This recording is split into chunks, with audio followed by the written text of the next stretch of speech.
Good afternoon, I'm Linda Hughes, and this session this afternoon is about building a diversity inclusion programme from scratch. And I'll flip on to the next slide and you can see who the esteemed panel is. So Sade, would you like to introduce yourself? Yeah, sure. So good afternoon all. I'm Sade Oludoye, Learning and Development Business Partner at Amazon at the moment. And at my previous organization, CGI, I started and chaired the BAME network. Great. Debbie, would you like to introduce yourself? Hi there, yes.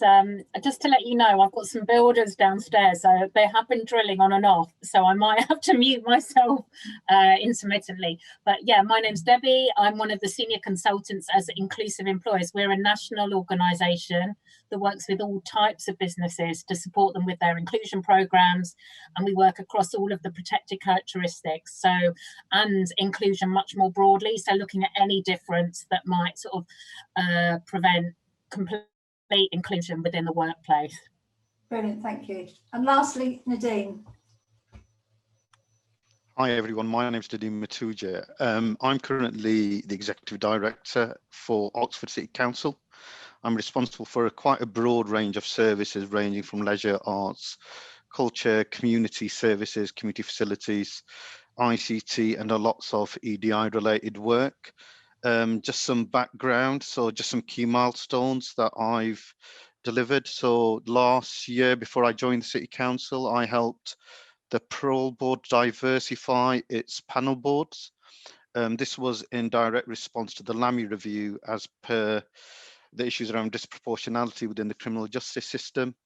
I've been a director of a human rights and racial justice charity, so I've authored a number of policy areas which focus on issues around civil liberties and human rights implications, particularly around issues around racialization of the CSE scandal and the impact that has on minoritized communities.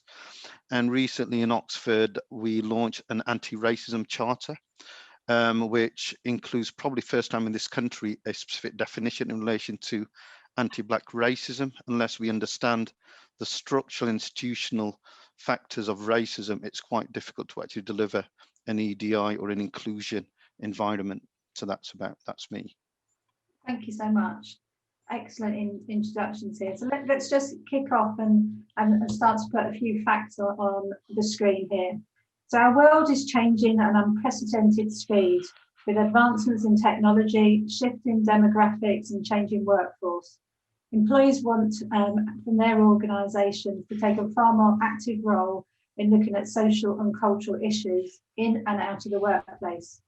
As the research demonstrates on this slide, which has been taken from numerous sources, that that organisations that implement successful EDI programmes can perform better financially and deliver higher returns for shareholders. Together, these factors are sparking a positive change in the workplace. They're opening the door to meaningful conversations about diversity and inclusion. And diverse environments are the building blocks for broad thinking and innovation. So inclusive cultures invite an array of ideas and foster a safe environment where employees can bring their best selves to work. When all this happens, organisations will see improved employee engagement, productivity and financial results. And diversity and inclusion is not a compliance issue. It's an imperative to enhancing the talent experience, to demonstrating the commitment to empowerment of the workplace and to improve business results. So really, the time is now for companies to get it right. In any type of company initiative, top-down support is indeed, but it's especially true when it comes to initiatives like diversity and inclusion. Making corporate commitments like this requires cultural change and energy and funding, both from top down and from bottoms up to support the programme. But what's the first step that you would need to take in looking at your organisational programmes? So there's a few questions here that not that I'm asking the panel to answer. Do you currently have any D&I initiatives in place and have goals, metrics and company funding aligned to them? Is diversity part of your core values in the organisation? Do you have data to support your diversity and inclusion programs? And where are your gaps? And do your facilities fit this process as well? So once this assessment is complete, you can then start to put together your initiatives, but really understanding what the data is will help you shift the culture and move the organisation forward. So my first questions go out to my panel here. And Nadine, my first question is, so what factors keep inequality in place at work? Thanks, Linda. I mean, I think just before I answer that question, I mean, the reality is we live in a country where we've had 50, 60 years of equality legislation. Despite these statutory instruments, which were supposed to drive out inequality, tackle discrimination, create the environment for diversity, equity and inclusion, the evidence is that this hasn't happened. The fact we live in a country which is still considering whether to make reporting on ethnicity and disability pay gap speaks for itself. For me, the answer to your question is threefold. Firstly, we lack leadership in organizations, people that are able to unapologetically develop the right culture and adapt their organizations to meet the needs of both their customers, including their workforce. Secondly, organizations have outdated policy frameworks. If we look at the Scandinavian countries, there's a reason why they actually have better happy indicators. They actually have better health and well-being balances. So if we have outdated policy frameworks that struggle to correspond to the needs of a diverse and intersectional workforce, that will further embed inequality. It won't actually address inequality. And then finally, the lack of the use of both qualitative and quantitative intelligence, including health checking in an organization, therefore entrenches inequality, and which from a business perspective, particularly from a bottom line perspective, is going to cost a great deal more to put right. So the answer to your question is lack of leadership. Secondly, in terms of outdated policy frameworks. And thirdly, the lack of use of good quality intelligence and health checking. That's why inequality exists in organizations. Great, thank you. I found the your point on the data really interesting, because there's always gaps in employee data, and there's a question as to the reasons why that's still happening. So thank you for your response there. Debbie, what would you add to that question as well? I mean, from my point of view, I think it's probably something to do with, you know, people not feeling it, people not feeling connected, people being a bit lazy, people continuing in the same vein that they've always done, people not noticing and reflecting. So I think it comes back to a lot to do with behaviours and people not having the right level of awareness about what inclusion means, why it's important for everybody, why it's important for their organisations, the difference it makes, and the way it enriches all of our lives as well as society as well. So yeah, probably two things: the awareness, but also not having been exposed to something that kind of opens their eyes and makes them want to make that commitment. Yeah, it's very aligned to where Nadine was going. And Shazay, what would you add to those questions as well? I would just say, you know, a lack of prioritization. If, you know, inequality is something that's not prioritized and focused on, you know, as focused on as other areas in the business, then naturally inequality will continue to be an issue. If it's not something that is specifically addressed in the sense that, you know, there's a D&I committee looking at this, or there's a certain team responsible to address these issues, then I feel like nothing really will change, because it will just be something that's on the bottom of the list. Mm-hmm. So if we go back to Nadine's point of lack of leadership, is that what you would really agree with as well? Yeah, because it does have to come from the leaders. You know, the agenda does have to be pushed down from the leaders, which is why when I was at CGI and all the kind of activities and initiatives that we did, we ensured that it was driven from the top down, and that our executive sponsor was the one championing those initiatives for us. Because once you have leadership on your side and you have that executive sponsor who is championing these initiatives, it's more likely to be received, and more likely, there will be some positive change from the leaders and from the rest of the organisation too. Brilliant, thank you. That leads me very nicely into the next slide. So with over 35% of the executives with direct oversight of companies with D&I programs believe in accountability for success lies with senior executives, there's a gap there. It's important to ensure senior leaders can articulate their business's case, which goes beyond the basic financial figures for diversity and inclusion, but inspires employees to make sustained commitments and pilot and support D&I efforts. Ongoing communication about diversity and inclusion initiatives propels understanding and increases employer engagement in key programs. Having open conversations, having different conversations, this continuous communication in a very different and open way will build those gaps. So remember, there's not too much communication ever in an organisation, and especially around diversity and inclusion. So my second question goes to the panel, and whilst there's a lot of information on this slide, Debbie, I'd ask you the question. So what do you think some of the initiatives would really help to support an organisation? We've spoken about what keeps the issues kind of bubbling away in an organisation. So what are the key things that you would look to address and help an organisation to put in place? I mean, for me, you've got a lot of really important areas on there. And I guess, you've got this kind of area around recruitment, which would kind of speak to Nadim's earlier point about looking at policies and practices. You've got this whole section in the middle here, looking at organisational culture and again, policies, and then the flexible working. I mean, I tend to not think in terms of initiatives. Initiatives to me, kind of remind me of sort of special projects that are going to try and address the issue, that are a bit sort of siloed and maybe focusing on one protected characteristic. And although those things can be very effective and can be really helpful, my sort of our thinking is really more about the culture change.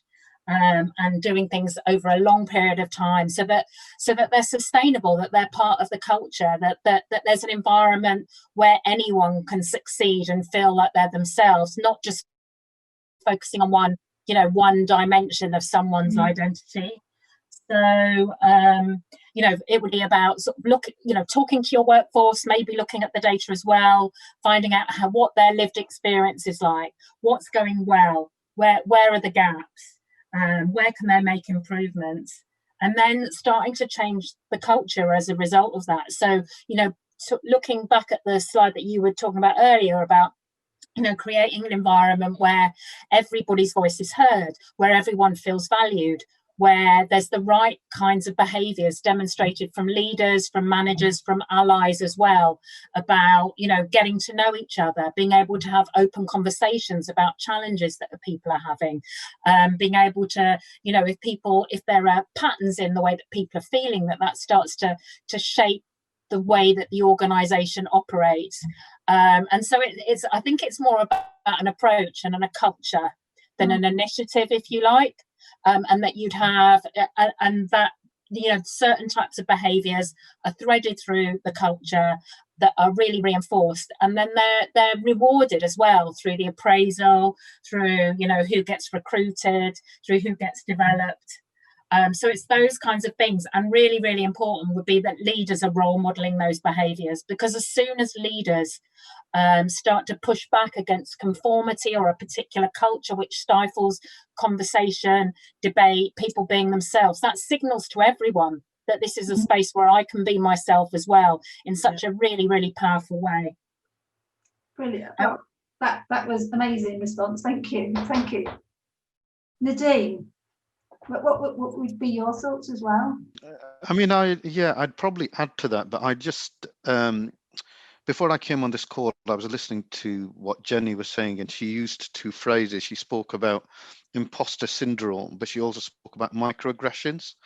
And the reason why I just wanted to reference reference that is because whether we talk about discrimination, whether we talk about inequality, whether we talk about why we're not able to actually attract a diverse workforce, there's the first thing we just really need to actually recognize is understanding the why. And the why is just so important, and particularly around in this space.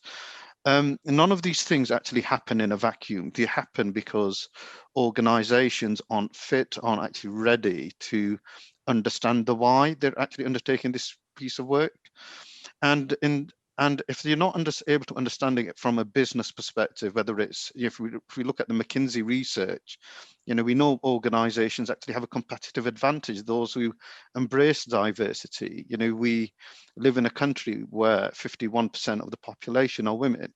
But if you look at women in the boardroom, we realize that actually, particularly in areas in the north, actually, there's only a handful of women who are actually chief executive or managing directors of organizations. Exactly the same actually happens politically. And, if I then actually added to the dimension that, we live in a country with an island of 67 million people, 8 million people are from a BME background. By 2030, that's going to actually increase to circa 29-30 million people. So we're really at a crossroads in terms of understanding how our customer base is going to change and how we need to actually develop organizations which actually reflect the diversity of the needs. And so I absolutely agree with what Shada just said in terms of we have to start taking a much more intersectional approach. If I just pick on that middle bit, which is around organizational culture and policy, and use that as a Venn diagram, I would put in there, I would certainly put that the person at the center, but I would put in there EDI, I would put in there organizational development, and I would actually put in the third circle people strategy. All three of those need to actually interconnect and actually speak to each other. And if they do that, what it does do, it helps in developing and readying an organization. It creates the culture, so the points that were just actually mentioned, but it also begins to strategically embed utilizing those tools, the EDI being almost as a key influencer into not just from them to policy perspective, but in terms of really making sure that it can actually deliver against that customer base that I've actually just spoken about. So there is really something about leadership understanding how this whole framework enables the organization, using McKinsey as an example, to be competitive, to be modern, to be transformative, and meeting and being sustainable. Brilliant, thank you. And that hopefully in time it's one circle where it's all things are equal. Sade, you spoke when we spoke earlier in the month. We spoke about some of the initiatives that you've been working on. So, can you give us a couple of direct examples of things? Yeah. So one thing that we did in June at CGI, it was on the back of the events in America and the killings and the police brutality. One thing that we did is we had a panel discussion on what it's really like to be a Black professional in the workplace. And, I feel like this was an eye-opener for a lot of employees at CGI. We had, I guess that event consisted of 4 of us, young Black professionals. We were basically sharing our experiences of how we've been affected by race in the workplace, mainly through microaggressions and stereotypes and, other colleagues kind of, thinking things about you or assuming certain things about you that are actually incorrect. So, those kind of examples, and it really just shed light on that. And we had feedback from colleagues saying they've been at the company for, 30 years, and this is the first time we've ever spoken about race. And it really began to open a lot of doors, and a lot of other colleagues started speaking out. So I know Debbie was saying that, you don't really like to focus on just initiatives because I guess there isn't the longevity there. Whilst I agree, I do think it's a good starting point, because now that we had that event where we had that, the Spotlight on Black Professionals panel, which had over, 600 members from across the globe dial in, we realized that actually that has now started to harness a culture of diversity, of inclusion, our employees are starting to speak out more and are starting to feel a lot more comfortable to share their experiences and to speak out against discrimination in the workplace. Whereas before, it seemed like employees were just kind of a lot more timid because maybe it just wasn't a thing that was spoken about. They just kind of just left it. But this really, really encouraged members to speak out. So that's an initiative that we did. And then on top of that, we also started to organize virtual monthly catch-ups. And in this, we invited our president, who's the head of the whole UK function, and we invited the head of the D&I committee, as well as the head of HR. And we gave opportunities for the BAME network to ask questions where, you know, ordinarily they may be maybe nervous to ask or they may shy away from asking. We gave the opportunity to ask. It was an open forum. And it was really, really, really well received. So yeah, I think it's definitely a starting point, especially with organizations that are not used to speaking about these type of issues, you know. So yeah. Brilliant, thank you. And I think there's messages that are strong from all three is about talking openly, and it's just not about race, it's disability, it's all the protected characteristics. And they are subjects that some people are just not as comfortable to talk about. But if we can show examples and show companies that there is a possibility, I think they'll join the board. Thank you. So what are the takeaways and key messages that we'd like to share here? So start by assessing and getting alignment and understanding where you are as an organisation. Implementing programs, it's a journey, programs form part of that journey, and monitor the metrics over time because you will see differences, and keep iterating and auditing your strategy. It's really important that it changes as your organisation and thinking changes as you progress. So my last kind of comments here is diversity and inclusion are integral to the success of a growing business. This belief is fueled by research that proves that diversity improves an organisation's ability to innovate, increase profits, and attract better talent. So the future is diverse, and organisations that don't embrace this will fall behind. And I will leave you with the comments from Sade first. Give me your last comments for the audience to take away from today. You know, harnessing a culture of diversity and inclusion has to be authentic. You know, companies have to want to embrace it. It can't be a thing based on quotas or to reach certain targets. There really does have to be authenticity behind it, because if, you know, it's not authentic, it's very obvious. And, you know, if you're just plastering loads of BAME people on your recruitment website, when in reality, that's not a true reflection of your organization, it's very easy to find out the information. So, you know, to harness a culture of diversity and inclusion, we have to start with authenticity. Brilliant. And thank you very much for your participation today. Thank you for having me. What would be your last thoughts? Yeah, I think very similar to Sade, really. I was going to say it was about attitude. So an attitude of really, and I think it's exactly what Sade was saying, which is being authentic to really understand why this is important for the business, and to be really committed to that, and it not being a tick box, being open to learning, being open to different ways of doing things, not being defensive, and being willing to try new things. I think it's all about attitude, this inclusive attitude that you need. Yeah, and Debbie, thank you so much as well for your contribution. Lastly, Nadine. Linda, I think if I, you know, just in terms of my final comments, I think what's really important for any organisation is to really understand where they are now. And then secondly, try to understand what the ideals and the aspirations that they hold for the organization, whether that's from a business perspective or from a cultural perspective.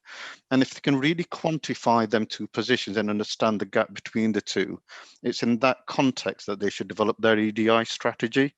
And then, you know, move away from some of this abstract conversation, I completely agree with what Debbie and Sade have just said in terms of authenticity, but that requires real practical actions. So, if I just was going to say some of those practical actions, I do not know of one organization which does not state that it wants a diverse workforce, but it is seldom that they actually achieve those objectives. And this is in spite of lots of legislation, initiatives, policy framework, blah, blah, blah.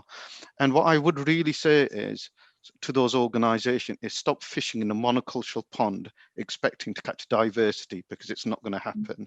At some point, be authentic, understand the communities and the customers, and interconnect with those communities. The points around lived experience are absolutely crucial to the health of an organization.